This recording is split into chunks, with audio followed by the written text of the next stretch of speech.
Hook prompt engineering is dead.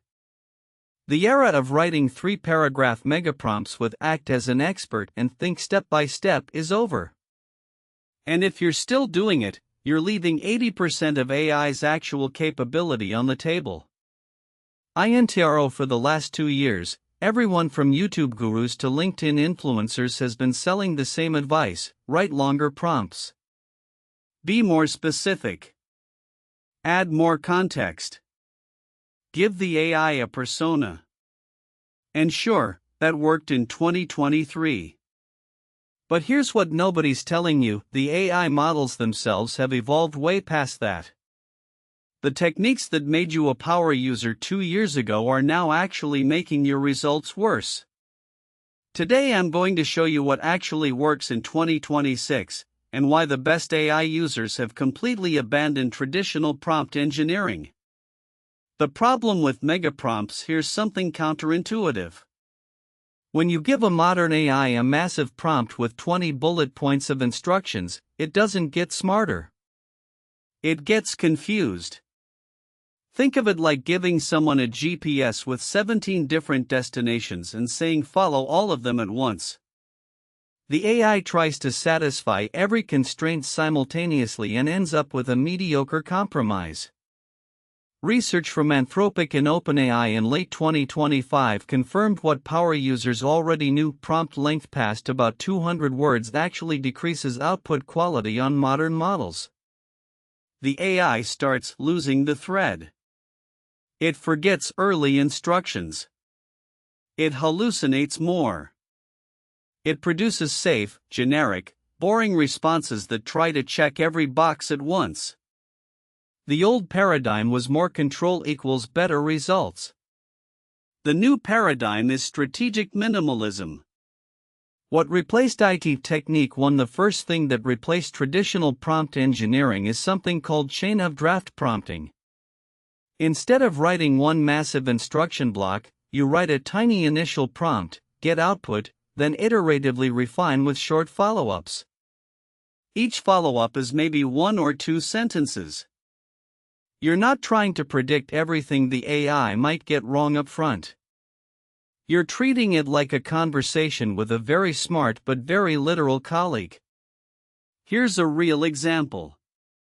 Instead of a 300-word prompt describing exactly how you want a marketing email written, including tone, length, formatting, target audience, call to action, and 17 other parameters, you write, draft a marketing email for our new AI feature. Make it sound like something you'd actually want to read.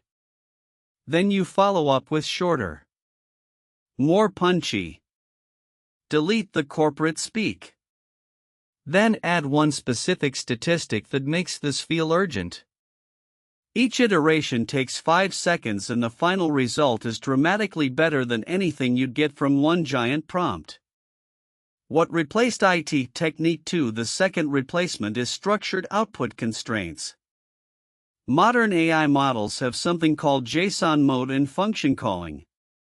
Instead of asking the AI to follow your formatting instructions with natural language and hoping it gets it right, you define the exact structure you want and the model is forced to output data that matches. No more can you format this as a table with 3 columns and getting back a mess of markdown that's almost right but not quite. You define the schema. The AI fills it. Every time. This matters way more than people realize because it eliminates the single biggest failure mode of traditional prompting: the AI guessing wrong about your intent. When the structure is mathematically enforced, there's nothing to guess. The AI's job goes from interpret vague instructions to fill in the blanks. That's a completely different task and it's dramatically more reliable. What replaced IT technique 3? The third and most powerful replacement is self-critique loops. Here's how it works. You give the AI a task with a short, clear prompt. You tell it to produce output. Then, and this is the key, you tell it to critique its own output. Find the flaws. Identify what's missing. Rate its own work on a scale of 1 to 10. Then you tell it to produce a second version that fixes everything it identified. This technique alone can improve output quality by 40 to 60% compared to a single prompt, even a really well-crafted one. The AI sees problems in its own work that you would miss. It catches logical gaps. It spots inconsistent arguments. It identifies where it was being too vague or too safe. And the beauty is, you don't need to be an expert to evaluate the work. The AI does that for you. Your job is just to tell it to look again. The new meta skill. So what's the actual skill you need in 2026? It's not writing better prompts. It's knowing which of these three techniques to use and when. Short, iterative tasks with creative output? Chain of draft. Data extraction or formatting? Structured output. Complex analysis or writing that needs to be genuinely good? Self-critique loops. And here's the uncomfortable truth that nobody in the prompt engineering industry wants to admit. The direction AI is heading makes this skill even more important, not less. As models get better at understanding intent, the value of long prompts goes to zero. But the value of knowing how to structure AI workflows goes to infinity. The people making six figures with AI right now aren't prompt engineers. They're workflow designers. They think in systems, not sentences. The prompt engineering era was necessary. It taught us how to communicate with AI when the technology was new and fragile.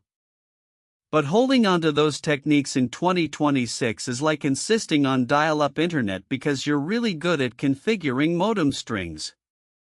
The technology moved on. The question is whether you will too. If you found this useful, hit subscribe because tomorrow I'm covering the exact AI tools that are replacing entire departments at Fortune 500 companies. And trust me, you're going to want to know which ones before your boss does. Drop a comment below. What's the longest prompt you've ever written? I want to see who's been suffering the most. See you tomorrow.